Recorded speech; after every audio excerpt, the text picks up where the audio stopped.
Hello friends, how are you all friends, welcome to alpha plus equity. दोस्तों, आज की इस वीडियो में हम लोग बात करने वाले हैं जो G20 समिट इंडिया ने होस्ट किया उसका क्या इम्पैक्ट आने वाला है इंडिया की स्टॉक मार्केट के ऊपर एंड इंडिया की इकोनॉमी के ऊपर। दोस्तों, वीडियो बहुत ही इंफॉर्मेटिव होने वाला है, तो वीडियो को पूरा एंड तक देखिए। चलिए स्टार्ट करते हैं। दोस्तों, जो 2023 था ना, ये इंडिया के लिए बहुत ही सक्सेसफुल ईयर था और इसका जो सबसे बड़ा अचीवमेंट था वो यही था कि इंडिया ने सक्सेसफुली G20 समिट को होस्ट किया।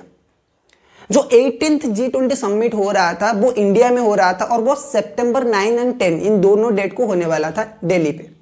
ठीक है, और पूरी दुनिया भर की नजर थी कि क्या इंडिया इसे सक्सेसफुली होस्ट कर पाएगा, क्या ये इवेंट सक्सेसफुल होगा, क्योंकि इसमें दो मेजर कंट्री वर्ल्ड के वो हिस्सा नहीं ले रहे थे। एक था रसिया, दूसरा था चाइना। यूक्रेन भी दोस्तों इस समिट में हिस्सा नहीं ले रहा था, तो इसकी जो सक्सेसफुल है इसके ऊपर बहुत सारे लोगों की क्वेश्चन मार्क थी।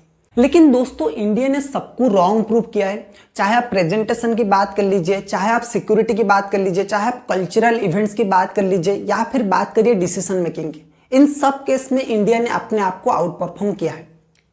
दोस्तों, इसी का नतीजा है कि जो G20 समिट था वो सक्सेसफुल हो गया।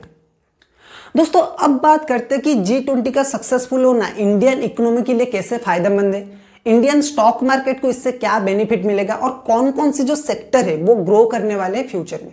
दोस्तों, हम पर्टिकुलर स्टॉक की तो बात नहीं कर सकते, लेकिन हम सेक्टर की बात कर सकते हैं कि कौन कौन से सेक्टर को ग्रोथ मिलने वाला है। दोस्तों, जो पहला सेक्टर है वो है एनर्जी सेक्टर। G20 का जो सबसे मोस्ट इंपॉर्टेंट पॉइंट था दोस्तों वो यही था कि क्लाइमेट चेंज जो हो रहा है उसे कैसे रोका जाए और ग्रीन एनर्जी के ऊपर कैसे ज्यादा जल्दी से जल्दी शिफ्ट किया जाए।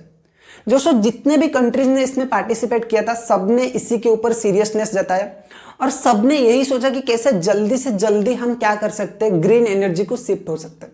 ठीक है, बहुत सारे कंट्रीज ने इन्वेस्टमेंट की बात की कि जो जितने भी फॉरेन इन्वेस्टमेंट्स हो सकते हैं हम इस सेक्टर में करने वाले। तो इसका जो इंपैक्ट होने वाला है दोस्तों वो फ्यूचर में मिलेगा जो जो कंपनीज इस सेक्टर में ऑपरेट करते हैं। दोस्तों, अब बात करते हैं जो दूसरा सेक्टर है जो सबसे ज्यादा बेनिफिट लेने वाला है इस G20 समिट का, वो है इंडिया की जो डिजिटल फाइनेंस सेक्टर है वो सेक्टर।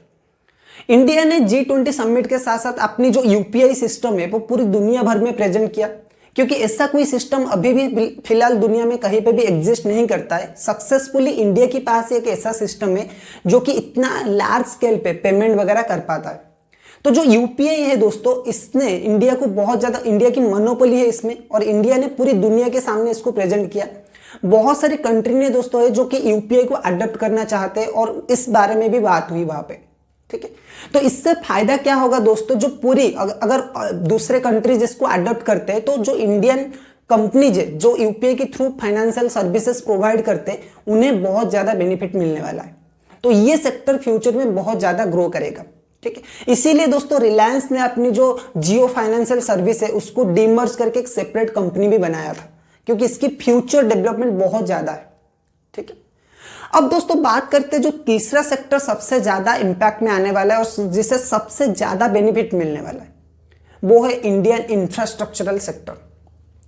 दोस्तों, इंडिया बहुत जल्दी बहुत सारे इंफ्रास्ट्रक्चर प्रोजेक्ट्स हैंडल करने वाला है, जैसे कि जो India middle east Europe corridor है वो एक बहुत बड़ा प्रोजेक्ट है जो कि इंडिया को मिडिल ईस्ट एंड यूरोप के साथ कनेक्ट करेगा।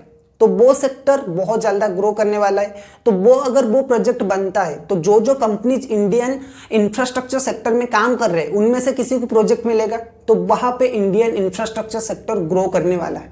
दोस्तों, जो इंडिया के लिए और एक सक्सेस की बात थी वो ये थी कि अफ्रीकन यूनियन को G20 का परमानेंट मेंबर बनाना। तो दोस्तों, ऑफिशियली अब ये G20 नहीं है, G21 हो चुका है। दोस्तों, इससे इंडिया का क्या फायदा होगा? दोस्तों, इंडिया चाहता है कि 2030 तक अफ्रीका में 170 बिलियन US की इन्वेस्टमेंट करे। अगर इंडिया और अफ्रीका की रिलेशनशिप स्ट्रांग होगा तो इंडियन कंपनीज आराम से जाके वहां पे काम कर सकते हैं। तो इससे इंडिया की जो इंफ्रास्ट्रक्चरल कंपनीज है उन्हें बहुत ज्यादा हेल्प मिलेगा। ठीक है, अब क्योंकि इंडिया ने अफ्रीका यूनियन को परमानेंट मेंबर दे चुका है तो अफ्रीका और इंडिया की जो रिलेशनशिप है वो बहुत अच्छा हो चुका है और इसका इंपैक्ट आने वाले सालों में इंडियन इंफ्रास्ट्रक्चर कंपनीज को मिलने वाला है। दोस्तों, ये थे कुछ मेजर सेक्टर्स जो ग्रोथ करने वाले आफ्टर G20 के सक्सेसफुल होने से। ये जो सेक्टर्स है, जो ग्रीन एनर्जी सेक्टर हो गया, फाइनेंस सेक्टर हो गया और इंफ्रास्ट्रक्चर सेक्टर हो गया, ये तीनों बहुत ज्यादा ग्रो करने वाले हैं फ्यूचर में। ठीक है, दोस्तों अगर वीडियो आपको इन्फॉर्मेटिव लगा है तो वीडियो को लाइक करिए, चैनल को सब्सक्राइब करिए।